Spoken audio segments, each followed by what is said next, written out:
Hi,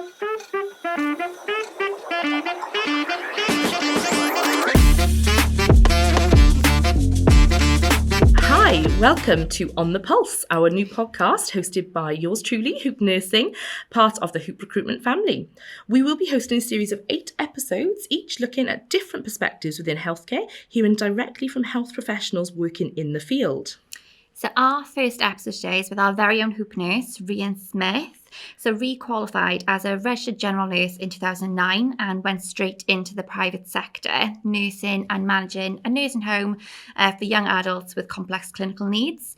So we have a couple of core questions that we're going to run through this morning with Rhian, just to get an understanding of life in the private sector, I suppose. So Rhi, what made you take a role in the private sector as opposed to the NHS? I think throughout my training, it's very much orientated to, and you're kind of coerced, is the wrong word, but I'd think of a better one, into the NHS, I suppose. Your placements as a student nurse are very much on the ground floor with the NHS, so ward-based. I actually took a placement in prison, and that, to be honest, it was because it was different from the wards. I think with the wards, I think some nurses are just, you find your niche, and that just wasn't mine. And I worked as a care assistant in the private sector as well. And I think that's where I fell in love. Maybe it was my comfort zone, I don't know. But I just found that was more my area. And I think personally, there's more opportunity of progression. I'm quite I would want to say an aggressive person, but that's not what I'm trying to say. I'm trying to say I'm ambitious, and I think I saw there was much more opportunity there in the private sector. And if I'm honest, the benefits packages were better. The salary was much more competitive, and it worked for me. And also, I think with the private sector, it can be people assume it's just elderly care, and actually it's not. I think, and don't get me wrong, that absolutely is the passion of a lot of nurses. And I love that, because we've all got our different areas. But for me, nursing young adults, I still didn't lose my clinical skills. I think that's also maybe a misconception of private sector, is you're going to de-skill yourself, and actually I didn't. I went in and upskilled myself with obviously heavy support from clinicians and management, but I got opportunities that perhaps I wouldn't have gotten actually in the NHS. But again, I'm not discounting the NHS. I think I've got friends and colleagues that have gone into the NHS and they have progressed, and I'm not saying there's no progression opportunities there. It was just, for me at that time, we are going back 14 years ago nearly, it was a very, very different time.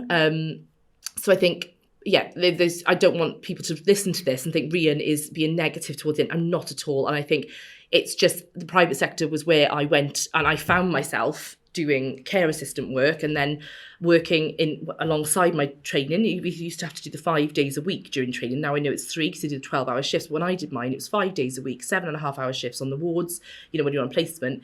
And then I would pick up a 13-hour shift in the care home. And that was, I suppose, I fell in love with my residents, and that's where I wanted to be. So yeah, I'm not discounting the NHS. Please, I want a little, what's the tagline here? NHS is great. Thank you. So what did a typical shift look like in this environment, in this nursing home? Okay, so I've done actually a couple of agency nursing shifts as well in different nursing homes. And actually some of those were elderly care, and I've worked so complex care, for neurological, nursing people with neurological conditions, it is more my comfort zone, I would say. However, I did do a period of time back in 2016 in 2 nursing homes, and they were providing care for older adults is the term we use now. So your typical shift, I think, across any nursing home, especially if you're going, I'm trying to put it as, you turn up, and if you know the staff and you know what you're going into, it's things like the parking, you know all of that, you know where you're going. As an agency nurse, I suppose, I'm just trying to put a bit different spin on that as well. But it's, you turn up, you don't really know where you can park. You don't know the people you're going into. You don't know the residents you're going into. So you get that anxiety. But I suppose I'm not talking as an agency nurse right now. I'm talking as, full-time, part-time, whatever. But, I'm as a nursing home nurse. You would turn up and you would quickly grab a coffee. And I think the expectation is you turn up 15 minutes before the shift even starts, and that's before handover, because the last thing you want to do is turn up and you're rushing and you're late. And don't get me wrong, life happens, but being on time, being early, you just get that, you ground yourself before that shift starts, because the minute that hour hits and you take those keys, it is, you don't get a minute, So you have handover. So, the night nurse, for example, because I seldom did I do nights, but the night nurse would give me a handover of each resident. So we would sit there and we would talk through every single resident would be, reviewed, and any changes, significant changes would have been, verbally handed over, but also written down. Because we are humans, we're going to forget things if they're not handed down. So this handover sheet becomes your Bible for that shift, in addition, obviously, to the care plans.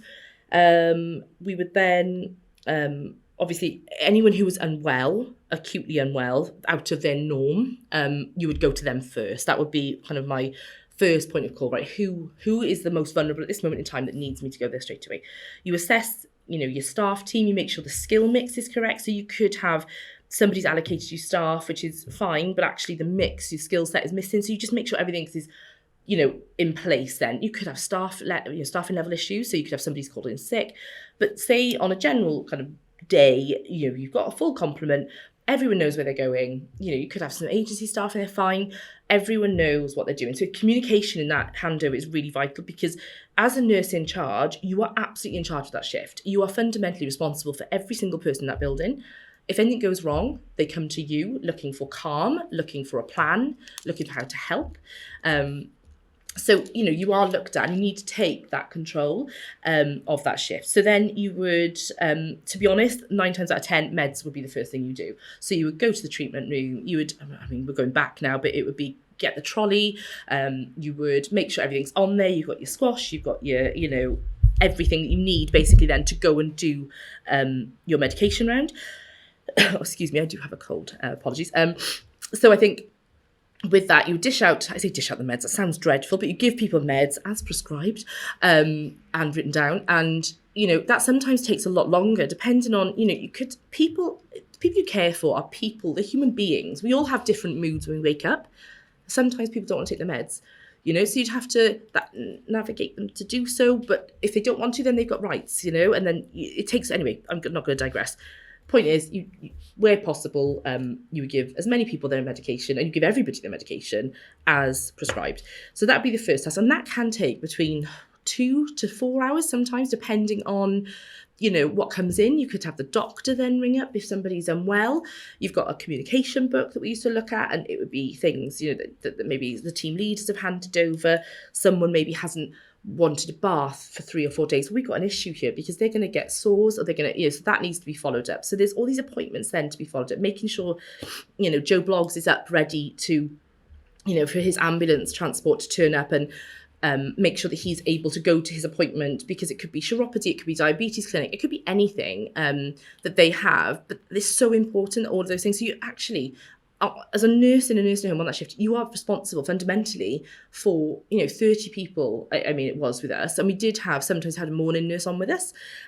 Sometimes we did have 2 nurses for the whole shift, but they were 30 residents who had complex needs. So if somebody got unwell, they're young adults, they go downhill quite quickly, but they can pick up obviously equally as quickly. But sometimes you can't control people. So something would take you away. So then, once the medication's done, once you've gone through the book, make sure everybody their care has been followed up and followed through. Obviously, then you've got insulin to look at and everything else. Make diet as well, making sure everyone's had their dietary intake as they should. So whether they're on a pureed diet, making sure people are adhering to the care plans. So you do have to have eyes everywhere, because if somebody doesn't and they have food that isn't suitable consistency for them, they could choke, they could, so you've got to dip test your staff and make sure things are being done, because you can't do it all yourself. Delegation is part of being a nurse, but it's effective delegation. So part of that is you have to go and check things are being done. Ensuring notes are up to date. So you need to make sure any intervention you do is documented. And then you do dressings, you'd make sure the dressings all got done, pressure relief was being maintained. So you could have several people on 1 hourly turns at times, because they've got, really bad pressure areas, a grade 4 pressure areas, so it's a lot there to have in your head. You will try and have a wee during that first 6 hours. You will try and have a glass of water, or if you're lucky, a cold cup of tea.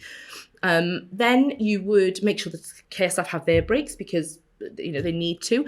If you're lucky enough to have that second nurse on, you would have a break yourself, grab a bite to eat, and then again it would be lunchtime medication you'd have to do. And I know nowadays it has changed slightly, because we've as Wales, we've upskilled our senior carers, which is fantastic. We now have nurse assistant roles, which is a game changer, and I'm all for that. But, I'm just kind of putting myself back in a shift. You could have peg feeds, that need addressing. So you have to set up pegs. But I say set up pegs, that's really grammatically incorrect. But you set up peg feeds. So it's making sure that line is flushed, making sure that the site is clean, the peg care has been given. And then you set up the feed, making sure that, everything's going through as it should be. Again, it's catheter checks and catheter changes need to be done.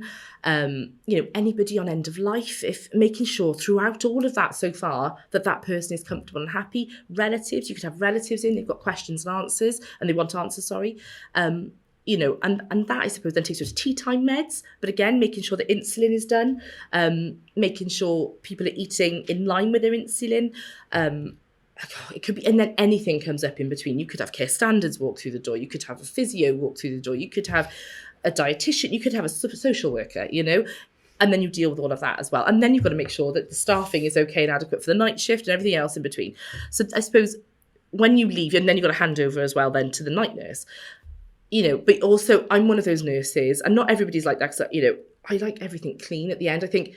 And don't get me wrong, there are some days when you could have had, I remember one shift, and it was actually a night shift I did, and I had, bless him, this gentleman was hemorrhaging his back passage, and then at the same time I had somebody who was becoming very aggressive. So I actually had to call the police and the fire service because there was some issue going on with one of the fire alarms. Anyway, it was just very, very stressful. But I had to manage both of those people. And this other gentleman, bless him, was becoming aggressive with other residents. So that's why the police were called. But I then had to call the ambulance service for this gentleman.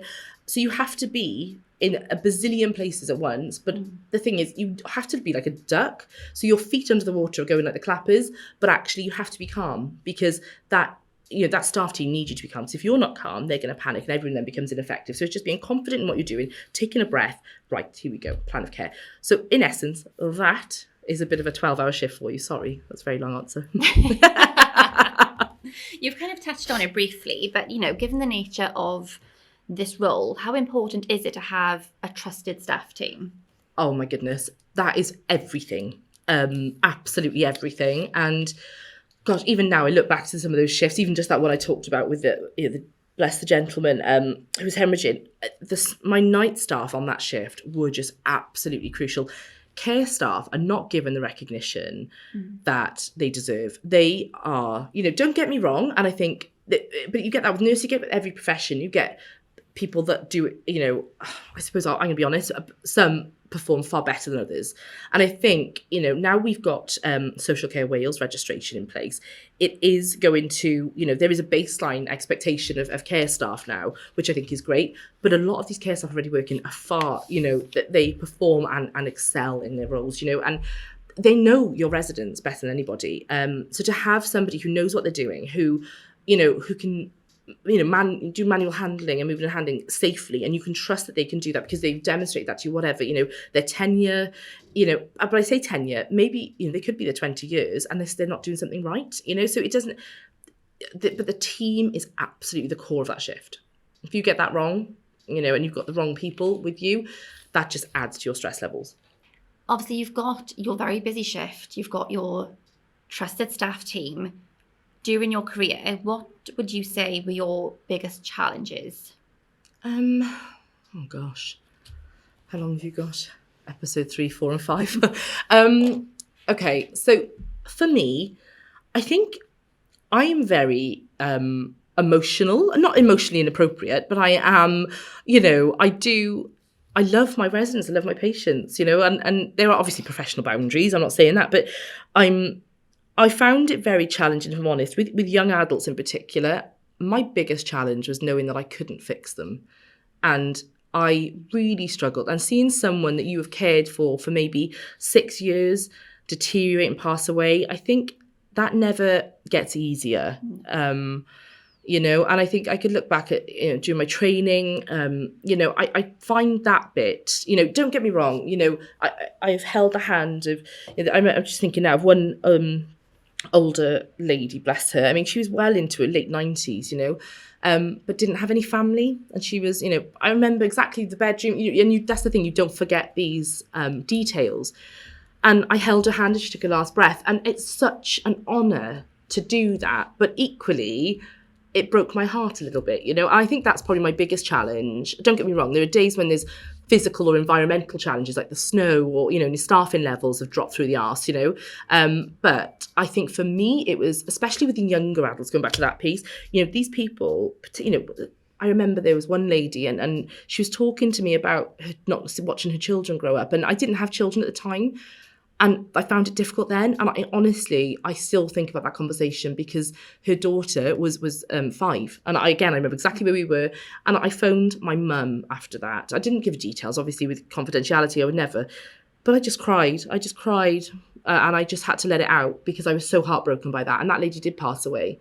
And I often think, I mean, but you go there and you think, I wonder what her daughter's doing now. And, you know, and I suppose that's probably my biggest challenge, if I'm honest. I think that's the importance as well of having that trusted staff team, because they become family for these patients as well then, Absolutely. don't they? And I think, you know, like you've touched upon there are some in there who are really passionate about their roles. And I think when you have that and you see the relationships they make with these patients, these service users, I think that is just such like almost like a wholesome feeling, I suppose. Yeah. If they have got, you know, don't have that family. I mean, my mother works in a nursing home, and she often says she wishes she could bring them all home.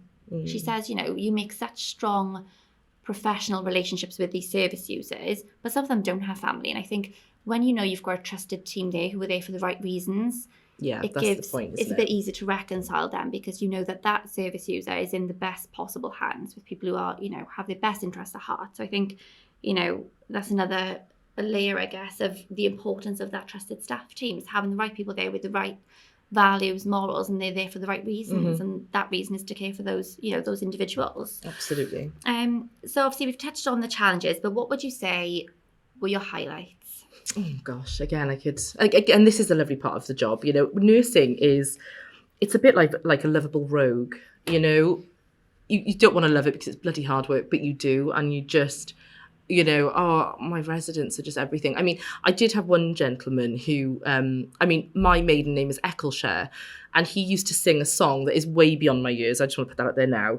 And it was called Jennifer Eccles, and he would sing it to me relentlessly every day, 6 days a week. I would hear the rendition, but actually it was really endearing. And that to me, it was heartwarming, you know. Another one was, I would say, is I had a gentleman, and he presented, bless him, with Huntington's disease, which is just one of the most cruel diseases. And I was actually a care assistant at the time. And this gentleman, an incident happened, and he had a lot of burns all over his body. And I was 20 years old. And I had to go in, and they asked me to go in and help shower this gentleman, assist him with a shower with one of the senior, I think actually he was a team leader at the time.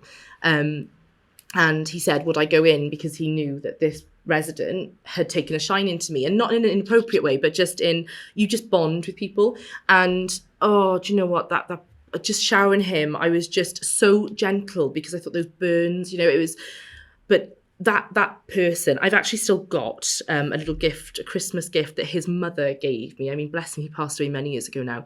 But I still got that little gift from his mother, because she was just, the bond we formed, you know. I remember having to take him into the hospital because he had an infection.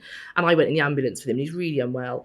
And again, 21 maybe. And I went, and his mum turned up, but he couldn't verbalise his communication, unfortunately. And his mum turned up, as I say, and he would scream to say that there was something wrong. So he wasn't screaming with me. He was fine, absolutely fine. And I saw his mum. I gave his mum a hug. You know, I was because he was really unwell. And, you know, and I would hug any relative, because we're dealing with people. They have family, they're loved ones. Why wouldn't you? I'm sorry if that's inappropriate. Strike me off now if it is, because that's not why I went to nursing, you know. Anyway, I left and said goodbye to him, you know, stroked his head. I said, you know, I'll see you, you know, when you come home. And, you know, anyway, I left, and I heard screaming, and he screamed, and I was waiting for my dad to pick me up. So I went back in, and he stopped screaming. And it was that acknowledgement of, and I don't want him to be in distress because I wasn't there, but it was that attachment. And it made me realise, and again, some may think, oh, that's inappropriate. It's not inappropriate. I was a comfort to him. He knew when he was with me, he was safe. And not that he was doing that with his mum, but he was also, he had a personality. Even though he couldn't verbalise, he had a really big personality. And he was so, his eyes would speak to me. And he was an incredible, he had this incredible life as well.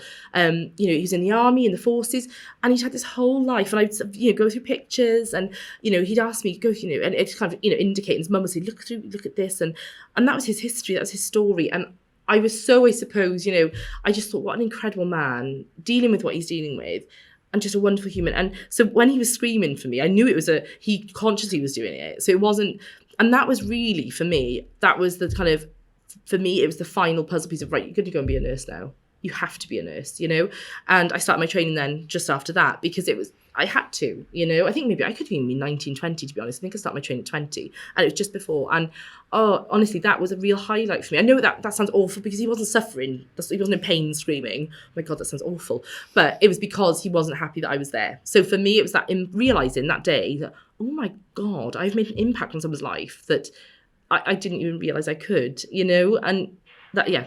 So I suppose that's one for me. What would you say to anyone out there who is considering starting a career in the private sector? Do it. I think do it. If you're having any doubts, I know, with the pandemic, the publicity, we clap for carers, and now it seems that's all, again, falling on its arse, and there's no respect for them. But it's such a privileged profession in terms of what you do to make, honestly, you make a difference like you wouldn't even understand until you do it. It's hard work. So if you are lazy, don't. Because I don't want you to, because it is hard work. It's emotionally hard. It is physically demanding. You are on your feet for sometimes, 13-hour shifts I was doing at one point, and you'd have, if you were lucky, hour break. That's a lot. And it's a manual job in certain areas of private sector. Don't get me wrong, there's different areas. But I promise you, what you put in, you'll get out threefold. And that is, it's not financial reward. It's, it's that, what I've just talked about there, it's that emotional reward you get. And that, honestly, a privilege is what I can say. And it's hard. You'll get days you question why you're in the profession. The amount of times I've even said, I'll stack shelves in Tesco. I'm not affiliated with Tesco's in any way, by the way. It could be Aldi's anyway. But, it's that, I'll stack shelves. And because it is easier, and I'm not just discrediting anyone who does that, because actually you don't have the emotional baggage that you have in healthcare. But I promise you, it's also something to cherish. And the memories and the feeling of that, you used the word earlier, Laura, with the wholesome. It is wholesome that you can't put a price on that feeling and that reward. So do it if you are prepared to fall in love, have your heart broken, but also work hard. I promise you it'll be worth it. One final question off me. It is very off script, but would you do anything differently? I suppose in a management capacity, I am older and wiser now. So I was managing a service when I was very young. And, you either sink or swim, don't you? And I look back and I was barely swimming, but I think now I'm more confident in myself. But I don't think I would do anything differently, because it wouldn't have got me to where at this point in life where I am now. But I think you can't please everybody, and I think it's accepting that. I think also the one thing I had in my head was that each shift I'd go in and everything would get done, and it would be done, and then we get to a place and a kind of a plateau of, right, this is how it's going to work, and all the fires are put out. That never happens, and it never will. And I think it's accepting that, and actually just being pleased with yourself for doing what you can, impacting people you can on your shift, and then going home knowing that you've done all you can. I think, from someone who is non-clinical, in these questions, these answers, it gives such insight into the role of a nurse. And I think there are many misconceptions about how a shift runs or, what the role entails. But I think this highlights, like you said, the highlights the challenges, how the shift runs. And I think hopefully for anyone who is listening, this has given real insight into what it is like to be a nurse on the floor. And, for those that are considering this kind of career, hopefully they've listened to this and gone, actually, yes, that is something I can give my all to, and that is something I can see myself doing. And for those that may necessarily not have thought about the things that you've brought up, maybe they'll think, oh, actually, is that right for me? But I think this has been insightful from a non-clinical perspective. So hopefully to anyone out there listening, this provides insight. And, this is the first installment of this new series that we are doing. So if you have, if you are listening and you have any questions that you want Rhian to answer in further episodes or in additional episodes, you're more than welcome to do so, because, we can be here as a forum to support you with any questions you have. If you are considering going into the private sector, or if you are considering going into nursing, you are welcome to send across your questions, and we can of course sit down and record another session for you.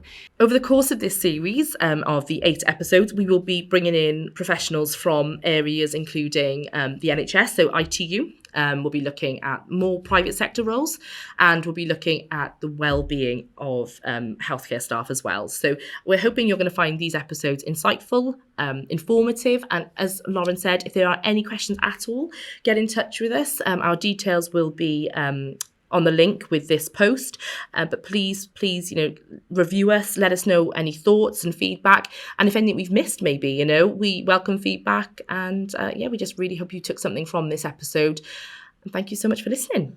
Take care. Bye-bye.